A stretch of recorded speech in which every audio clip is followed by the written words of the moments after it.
A poor little mouse was clinging to the iron gate tightly.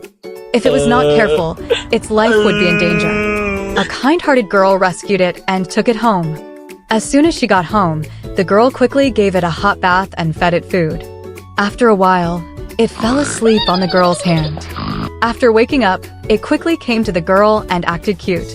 In order to ask for food, it even turned in circles to make the girl happy. The little mouse was very naughty and often dragged the toilet paper around the house, but it was always forced into a corner by the cat and beaten severely. The little mouse stayed at the girl's house. The girl even bought it nice clothes. If you think it is cute, please subscribe.